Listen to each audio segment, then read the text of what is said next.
जय हिंद प्यारे दोस्तों। मैं प्रकाश अवस्थी कानपुर वाला। प्यारे दोस्तों, आज मैं करा रहा हूं set number 2 RRB technician grade 3 2026 के 6/3/2026 शिफ्ट नंबर 2। पहला क्वेश्चन कह रहा है सरल कीजिए। देखिए, इसका एलसीएम लेना होगा तो इसका एलसीएम आएगा 6 आएगा। एलसीएम लोगे तो 2 ऊपर आएगा तो 5 2 7 हो जाएगा, यानी 7/6 ऐसे हो जाएगा। 2/5 को 0.4 बोलते हैं तो ये जोड़ोगे तो 0.7, लेकिन डिवीजन है तो 0.7 को हम 7/10 भी बोल सकते हैं। 0.5 को हम लोग 1/2 भी बोल सकते हैं और ये प्लस का 5/6 ऐसे हो जाएगा। यहां तक कोई दिक्कत नहीं। डिवीजन का सिंबल लगाए तो रिवर्स करके मल्टीप्लाई करोगे, यानी 10/7 ऐसे इंटू 1/2 प्लस 5/6 ऐसे। बोलो हाँ, क्लियर है।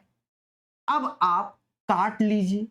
सर कैसे? 7 से 7 गया, 2 से ये 5 बार, यानी 5/6, 5/6 तो 10/6 और 10/6 को हम लोग 5/3 कहते हैं। तो सही आंसर आपके सामने। कह रहा है इसमें sine theta plus cos theta का मान ज्ञात करो। देखो, थोड़ा सा दिमाग रखो फास्ट करने के लिए। अगर ये 7 है और यहां पर भी 7, तो ये तभी पॉसिबल है कि जब थीटा 90 हो। थीटा 90 क्यों? क्योंकि अगर ये 90 है तो साइन 90 1 तो 7 7 और कॉस 90 0, तो इसका मुद्दा खत्म। तो थीटा बराबर 90 हो गया। साइन 90 की वैल्यू 1 होती है और कॉस 90 की 0, यानी 1 इसका आंसर हो गया। अब बच्चा धरने में बैठ गया, सर जी प्रॉपर सॉल्यूशन बताइए। उस केस में आप इसको ब्रेक करो। किसको?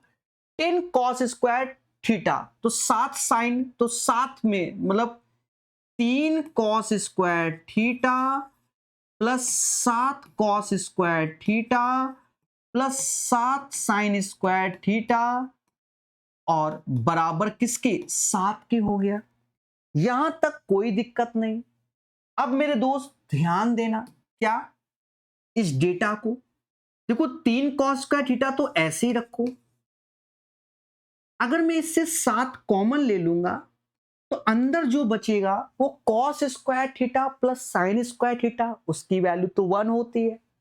यानी ये 7, अब 7 से 7 गया तो 0, यानी 3 कॉस स्क्वायर थीटा बराबर 0 के। तो ये थीटा बराबर 90 में, क्योंकि कॉस 90 की वैल्यू ही 0 होती है, इसलिए। बाकी सॉल्यूशन समझ गए। तो जो एक्सपर्ट है वो पहला सॉल्यूशन, जो थोड़ा 19-20 है तो वो दूसरा सॉल्यूशन करेगा। 3 श्रमिक ए बी सी किसी काम को 10 15 20 दिन में, यानी ए किसी काम को 10 दिन में, बी 15 दिन में और दया सी 20 दिन में निपटा देता है।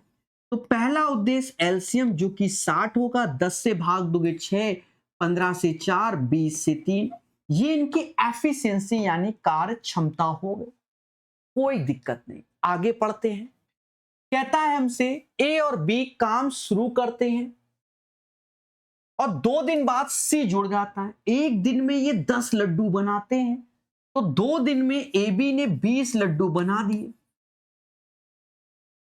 2 डेज में। तो बचे कितने लड्डू? 40 लड्डू बचे। फिर हमसे कहता है कि 2 दिन के बाद सी भी कहता भैया हमको भी शामिल कर लो। तो अब तीनों हो गए, यानी 13 लड्डू। शेष काम को टी घंटों में पूरा कर लेते हैं। अच्छा, दिन नहीं घंटा है। हाँ, तो धरने में बैठ जाओ कि सर आप तो यहां 2 आवर्स है, कोई बात नहीं। तो अब 13 से भाग दोगे, 13 13 39, यानी 3 पॉइंट बिल्कुल समथिंग में, बिल्कुल नियरेस्ट। तो हमसे टी पूछा गया तो 3 hours is the right answer. Anusha 55,000 की पूंजी से एक व्यवसाय शुरू करती है और 7 महीने बाद मिनाल भी उसके साथ साझेदारी के रूप में व्यवसाय के साथ जुड़ जाता है। 1 वर्ष। अब ये जो 1 वर्ष है, तो हम जानते हैं कि कैपिटल इनटू टाइम ये प्रॉफिट के रेशियो में आता है, यानी इस तरह से C1T1 अपॉन C2T2, समझ गए ना? तो ये प्रॉफिट के रेशियो बन जाएंगे। कैपिटल 55,000 है, टाइम पहले वाले का पैसा तो 12 महीने तक लगेगा, दूसरे में मिनाल ने पैसा लगाया M मनी 7 महीने बाद, तो टोटल 12 महीने होते हैं। वो 7 महीने के बाद लगा रहा है, यानी उसने पैसा 5 महीने के लिए लगाया। और मेरे दोस्त ये रेशियो 8 और 3 का हो जाएगा। बोलो हाँ। अब देवताओं इसको काटना है। सर कैसे? देखो काटना तो पड़ेगा, लेकिन इतना कॉमन सेंस है कि अगर मैं 5 से इसको काट रहा हूं तो ये 11,000 आ रहा है। पहले बोलो हाँ। और 3 से काट रहा हूं, मतलब 3 का गुणा होगा 36, यानी एक तरीके से देखा जाए तो 11 का मल्टीपल और या 9 का मल्टीपल। तो हम जाकर ऑप्शंस में ऐसा ढूंढ लेते हैं। देखो 7 5 12 4 16 और ये 12 कभी 11 का मल्टीपल नहीं, 9 9 ये 11 का मल्टीपल है, 12 5 17 5 12 नहीं होगा, ठीक है, 10 8 नहीं होगा, यानी आंसर सी आएगा। अब बच्चा कहता है सर आप भी कैलकुलेशन करो, तो उस केस में हम क्या करेंगे, 4 से काटेंगे 2 बार, 4 से 3 बार में, 5 दूना 10 से एक 0 निपटा देंगे, यानी 5500 ऐसे और 3 त्रिका 9 का गुणा कर देंगे। M फॉर मनी और M फॉर मिनाल, 00 ऐसे 9 पना 45, 4 हासिल, 45 4 49, 49,500, 49,500। क्लियर? भाव 1 का 2 सभी जानते हैं कि इसको हम अगर a मानेंगे तो ये वैल्यू a स्क्वायर माइनस 2 आएगी। 16 का स्क्वायर 256 माइनस 2 254, सबको आना चाहिए। अब अनीसा ने अपनी सहेली से 9% वार्षिक साधारण ब्याज पे इतनी राशि उधार ली। उसने 9 माह के बाद मिश्र धन लौटा दिया। उसने ब्याज के रूप में कितना भुगतान किया? यानी SI is equal to PRT by 100। लेकिन याद रखना SI is equal to PRT by 100। पहले बात को समझो, यहां रेट और टाइम अगर ईयरली है तो दोनों ईयरली हो, मंथली है तो दोनों मंथली हो। यहां उल्टा है, 28,260 रुपया है, लेकिन रेट 9%, 9/100, ये वार्षिक है। लेकिन टाइम माह में है तो उसको ईयर में कन्वर्ट करोगे तो 9/12 लिखोगे और फिर आंसर निकालोगे। एक तो ये तरीका है कि आप इसको कैलकुलेट करें, या 9 का मल्टीपल है, चुपचाप 9 के मल्टीपल की खोज कर ले, आंसर आ जाएगा। सर कैसे? कैंसिलेशन ऑफ 9 आप जानते हो, वही लगा दो। देखो मोटा मोटा ये जाएगा, लेकिन इसका 6 नहीं जाएगा। ये जाएगा 7 5 12, नहीं 7 दूनी 14, 14 6 20 नहीं जाएगा। ये 9 जाएगा, ये 9 जाएगा, और ये 6 2 8 एक 9 जाएगा, लेकिन ये 5 नहीं जाएगा। तो आंसर ये देखो, ये 9 जाएगा, 10 और ये 8 18, यही आंसर होगा। लेकिन बच्चा धरने में कि सर हम तो मानेंगे नहीं, तो फिर कैलकुलेट करना पड़ेगा, कोई चारा नहीं है। देखो 12 से आप इसको भाग दे दो, ठीक है, दे दो, या ऐसा कर लो, 3 से ये 3 बार, 3 से ये 4 बार, 4 से भाग दो तो 7 ऐसे आएगा, पूरा चला गया, 0 लग जाएगा। फिर 6 को 24 होता है, इतना आया, ठीक है, और ये 27 हो गया, और नीचे 100 से भाग देना। यहां 27 का पहाड़ा पढ़ लो और 100 से भाग दोगे तो दशमलव के बाद की 2 डिजिट मिल जाएंगी। 27 पंजा 135, 13 हासिल, 27 छक्का 162, तो लास्ट में 0.55 आ गया, एक ही आंसर में है। ये क्वेश्चन हर एक मासूम जानता है।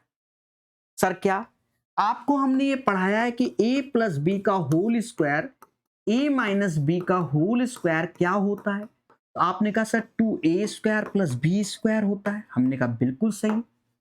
अगर आप यहां पर देखोगे कि अगर मुझे x प्लस वाई चाहिए तो एक तरीके से ये होल स्क्वायर, चलो मैं लिख देता हूं, √5 प्लस 2 का होल स्क्वायर बन जाएगा। ऐसे √5 माइनस 2 का, ये लिखा नहीं जाता मेरे भाई, हम लिख दे रहे। कुछ नए फ्रेशर बच्चे होते हैं, धरने में बैठते हैं, उनके लिए। अब ऊपर की वैल्यू आप देख रहे हो इस पैटर्न पे, तो डायरेक्ट ऐसे हो जाएगा। तो √5 का स्क्वायर 5, 2 का स्क्वायर 4, ऐसे इनका गुणा a minus B, A plus B, A square minus B square, तो वो 1 18 आ गया।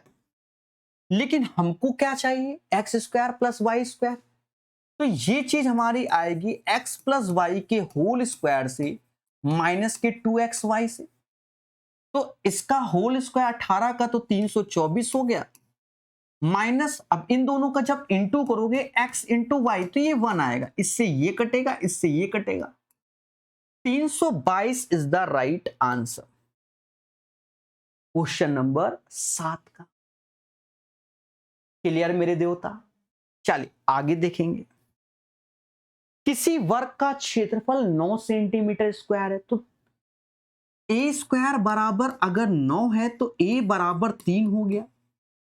फिर कहता है उसका परिमाप किसी समष्टभुज के परिमाप के। अब ये हेक्सागोन, हेक्सागोन की भुजा को मैंने x माना, और सभी जानते हैं 6 इक्विलेटरल ट्रायंगल होते हैं, ऑल साइड्स आर इक्वल होती हैं, ठीक है। तो इसका जो परिमाप होगा तो 4/12, यानी वर्ग का परिमाप 4/12। लेकिन हेक्सागोन 6 भुजाएं वाला, तो यानी 6x, x बराबर 2 आ गया। फिर कहता भैया षष्ठभुज का क्षेत्रफल ज्ञात कीजिए। क्या क्षेत्रफल ज्ञात कीजिए? बच्चा कहता है सर 6 इक्विलेटरल ट्रायंगल होते हैं, 6√3/4 a स्क्वायर हो गया।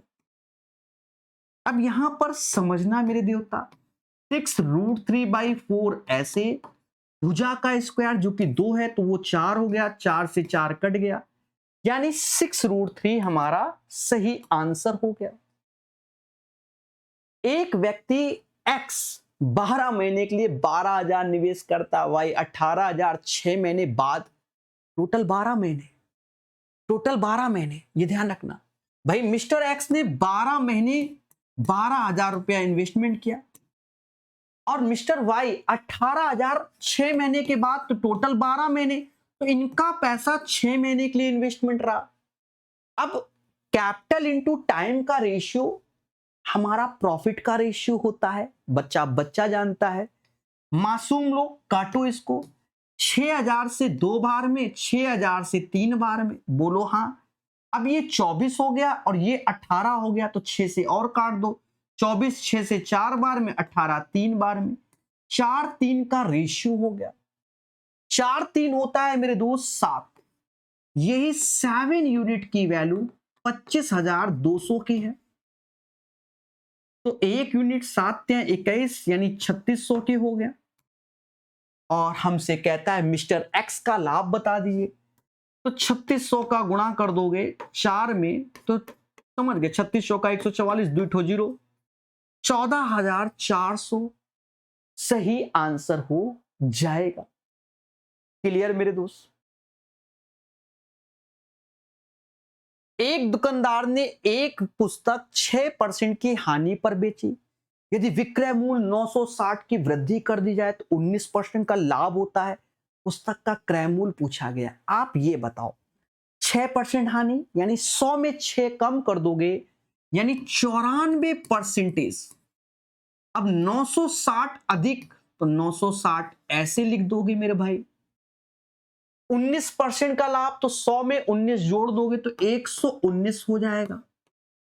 अब बच्चा जानता है कि इन दोनों का अंतर 25% आएगा, यानी 25% 960 के। कह रहा है क्रयमूल बताओ। क्रयमूल होता क्या है? एज ए 100%, यानी 1। यानी 25 में 4 का गुणा करेंगे 100, तो इसमें भी 4 का, 0 छचो को 24, 2 हासिल 36, 2 38, 3840 इज द राइट आंसर।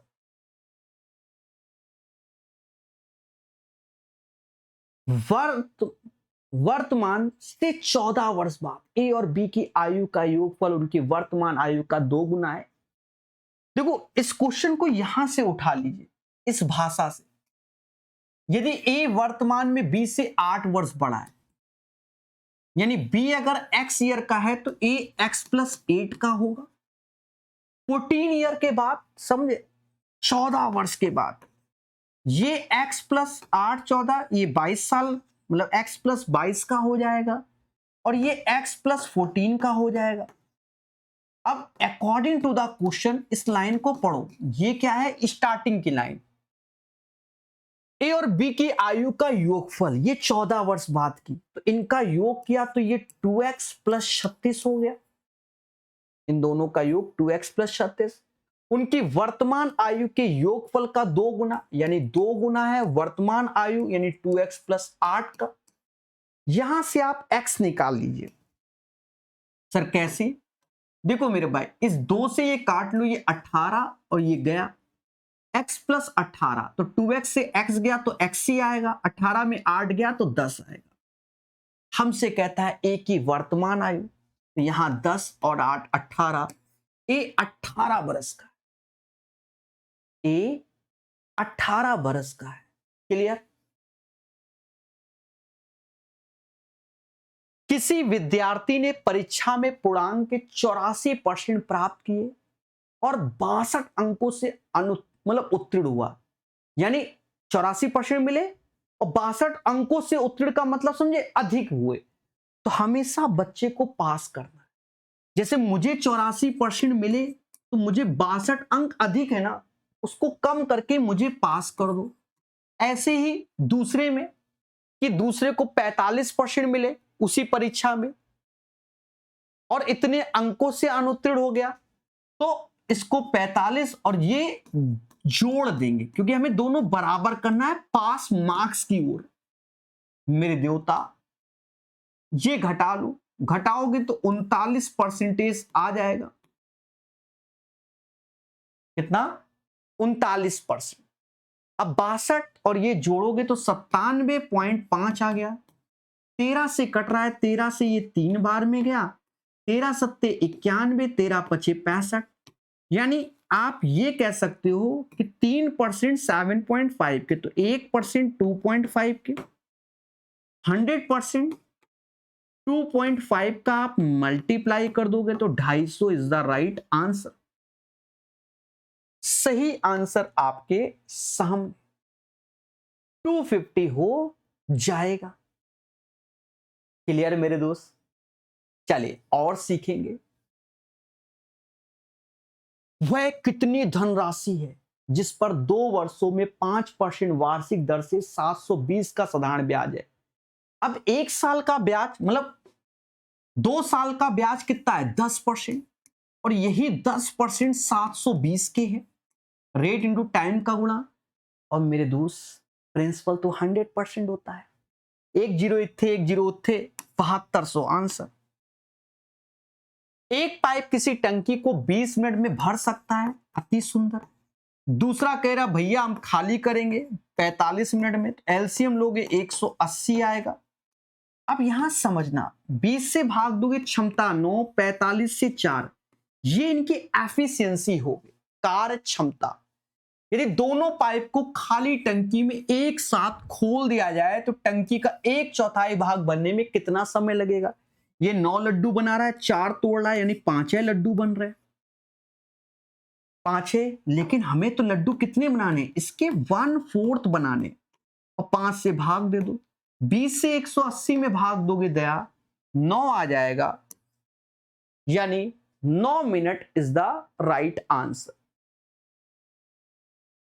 विवाह के समय, ये अच्छा क्वेश्चन है, बड़े प्यार से समझना मेरे भाई, एज ए कॉन्सेप्ट समझ लेना, 3 स्टार समझ लेना, और बिल्कुल बेसिक से बनाइए।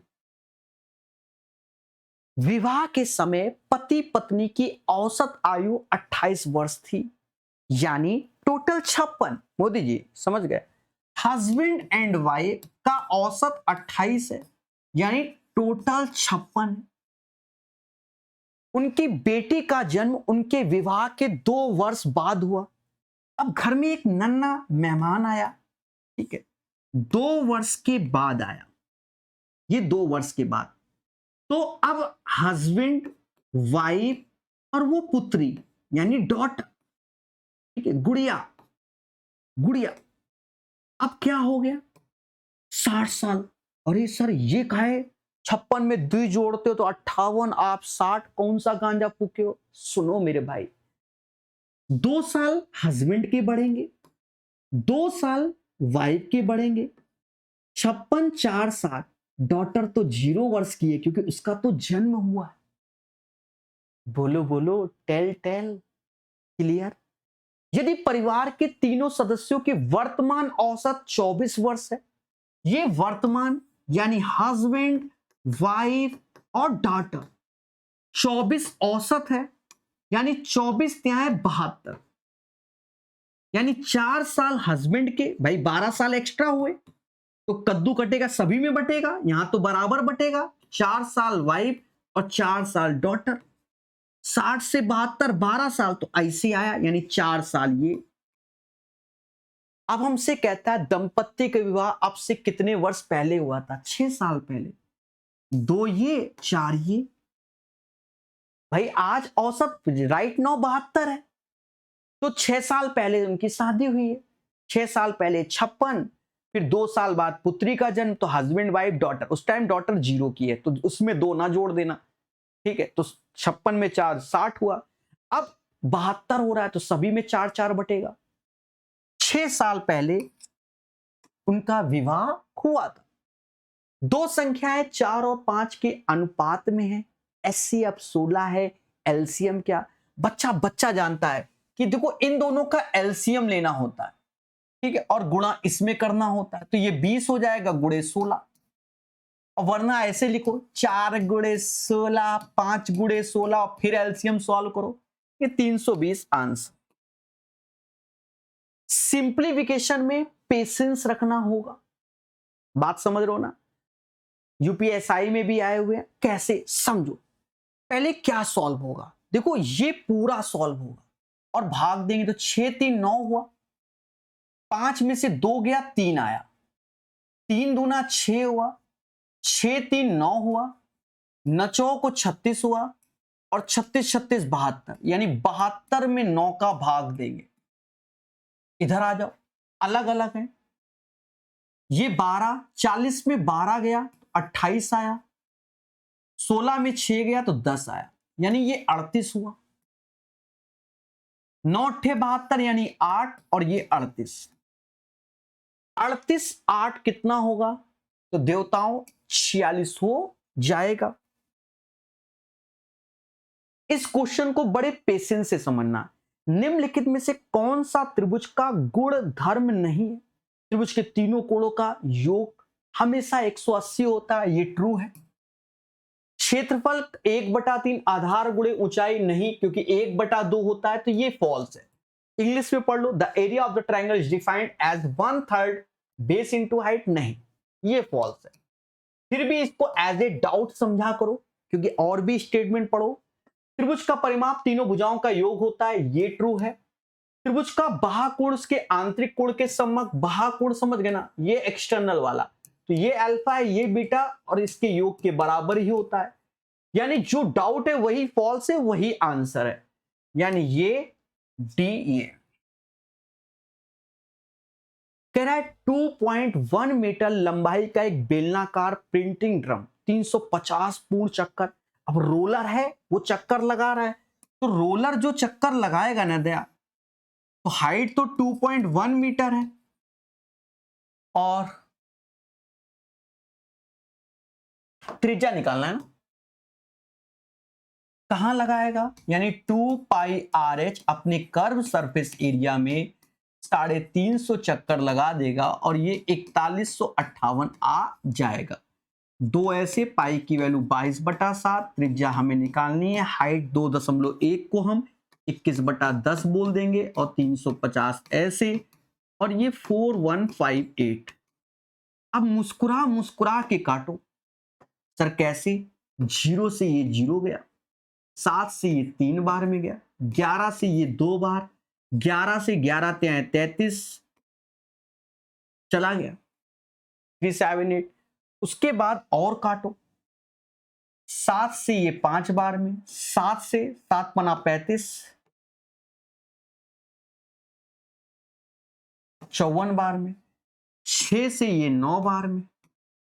अब ये 5 दूना 10 से भाग दोगे, त्रिज्या 9/10 मीटर। सेंटीमीटर में कन्वर्ट करोगे क्योंकि ऑप्शंस देख ही रहे होगे, तो 100 का गुणा कर दोगे, 90 सेंटीमीटर।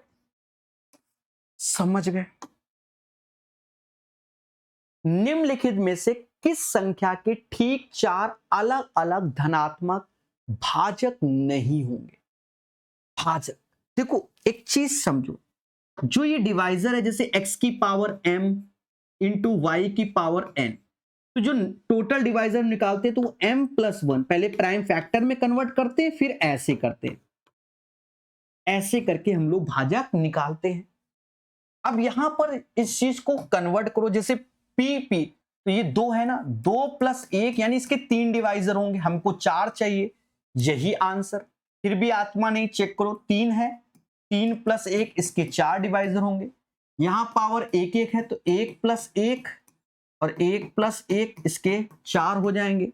यहां 3 है तो 3 + 1 तो इसके भी 4 हो जाएंगे। ऐसा क्वेश्चन सेक्शन कंट्रोलर एग्जाम वाले में देख लेना, या आरआरबी जेईई लेटेस्ट की बात कर रहा हूं, बिल्कुल तगड़ा 2026 में कई सेटों में पाया गया। इन्हीं दोनों में से आप देखेंगे मिल जाएंगे। दोनों की बुकलेट टेलीग्राम में दे रखी है, ठीक है, ये भी ध्यान रखना प्रॉपर। तो 3 star as a concept tough नहीं है, पेशेंस चाहिए होगा।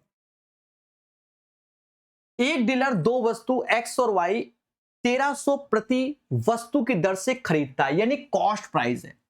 वाई का भी जो कॉस्ट प्राइस है वो 1300 है और एक्स का भी कॉस्ट प्राइस 1300 है। दोनों वस्तुओं पर समान मूल्य अंकित है, यानी एमआरपी सेम है। एक्स कोई वस्तु है, 84% डिस्काउंट, 84% 100 में 84 कम करोगे तो 16 आएगा, तो 16/100 कर सकते हो। 25% डिस्काउंट तो 100 में 25 कम करोगे तो 75 आएगा, 75/100 आएगा। और फिर 734 रुपए लाभ में दया, लाभ यानी ये जो कॉस्ट प्राइस है इसमें लाभ जोड़ दोगे, लाभ जोड़ दोगे तो वो सेलिंग प्राइस हो जाएगा, जो कि 2034। अब इसे कैलकुलेट करो। देखो 16/100 तो ये जानते हो 4/25 बोल सकते हैं, पड़ोस में 3/4 हैप्पी बर्थडे कह सकते हैं, 2034। इच्छा हो तो काटो, नहीं तो छोड़ दो। हाँ, इच्छा हो तो काटो, नहीं तो छोड़ दो, ठीक है, हमने ऐसे ही लिख दिया। अब जो एक्स का सेलिंग प्राइस मतलब एमआरपी है, एक्स का एमआरपी वाई का एमआरपी बोथ आर सेम है, यानी 2034 ऐसे 25 ऐसे बटाती ये एमआरपी। फिर हमसे कहता है भैया 87% की एकल छूट दे दी। 87% की जब छूट दोगे तो 100 में 87 गया तो 13% आया, तो 13/100 ऐसे कर लोगे। ये इसका कॉस्ट प्राइस है, ये इसका सेलिंग प्राइस, क्योंकि डिस्काउंट देने के बाद वो सेलिंग प्राइस में कन्वर्ट हो गया। अब मेरे दोस्त इसको काटो मुस्कुरा के, 13 से 100 बार में 13 से निपट गया, 25 से 4 बार में, ऐसा करो 12 से भाग दे दो। 100 की चीज 12 से भाग, 12 1 कम 12, फिर 83, 12 सत्ते बरछंग 72, बरछंग 72, फिर 114, 12 9 108, फिर 60 तो 5, यानी 100 की चीज इतने भी दोगे तो 69.5% का दया क्या होगा, क्या होगा, लाभ होगा। तो यही इसका सही आंसर होगा। यदि किसी पुस्तक की लागत 300 है, उसकी कीमत में 5% की वृद्धि की जाती है, तो वृद्धि के बाद पुस्तक की नई कीमत मूल कीमत से कितना अधिक। देखो 300 का 5% यानी 15 ही एक्स्ट्रा है, तो 15 ही हमारा नए और पुरानी में अंतर होगा। ऐसा क्वेश्चन आपको आना चाहिए, कई बार एग्जाम में लेटेस्ट में पूछा जा रहा है। डबल कोडेड क्वेश्चन होता है, डरना नहीं है, पहले यहां तक पढ़ना है। कह रहा है स्टेशन पी और क्यू से चलने वाली दो ट्रेनों की लंबाई 3 और 2 है। जब वह विपरीत दिशा में होते हैं इतने की चाल से, तो जब भी अपोजिट डायरेक्शन होते हैं तो स्पीड जुड़ती है, लेंथ तो जुड़ती है। पहली ट्रेन की लेंथ 3x, दूसरी की 2x है, और दोनों की स्पीड जोड़ोगे 54, 72, 126 हो जाएगा। 5/18 यानी मीटर पर सेकंड में, और टोटल यहां पर एक दूसरे को क्रॉस करने में 30 सेकंड लेती है, यानी ये डेटा हमारा 30 के बराबर हो जाएगा। काट लो। 18 से ये 7 बार में, ये 5x, ये 5, तो काटोगे तो ऊपर x, ये बचा 7, ये 7 है ना, 7 का गुणा यानी 210x का। पहली p की जो लेंथ आएगी वो 3x है, यानी 630। आगे पढ़ेंगे। आगे कहता है स्टेशन पी से चलने वाली ट्रेन एक पुल को 90 सेकंड में पार करती है। जब कोई ट्रेन किसी पुल को क्रॉस करती है तो अपनी लेंथ के साथ साथ उसकी भी लेंथ को, तो ट्रेन की लेंथ 630 है, पुल की लेंथ को आप बी मान लो, ब्रिज बी मान लीजिए, ठीक है। और पी क्रॉस कर रही है तो उसकी स्पीड है 54 kmph, तो 54 5/18 मीटर पर सेकंड में, और ये 90 सेकंड लेती है। आप भी निकाल लीजिए। सर कैसे? 18 से ये 3 बार में गया, 15 9 135 यानी 1350, 630 कम कर दोगे जो कि ब्रिज की लेंथ आ जाएगी, यानी 720 हमारी ब्रिज की लेंथ आ गई। 720 इसका सही आंसर हो जाएगा। किसी संख्या के 1/3 में 37 जोड़ने पर 51 आता है। कोई संख्या है x, उसका 1/3 में 37 जोड़ोगे तो 51 आएगा।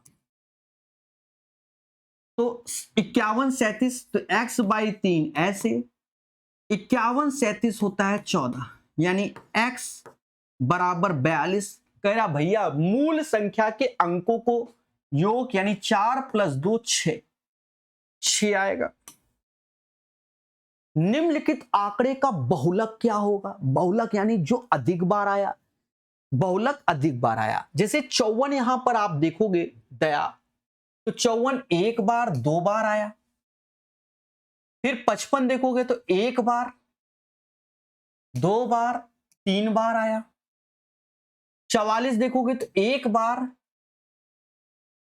2 बार 3 बार आया। अब तो मुद्दा हो गया क्योंकि दो ऑप्शन सेम है। चलो 45 देख लो पहले, 1 बार 2 बार आया।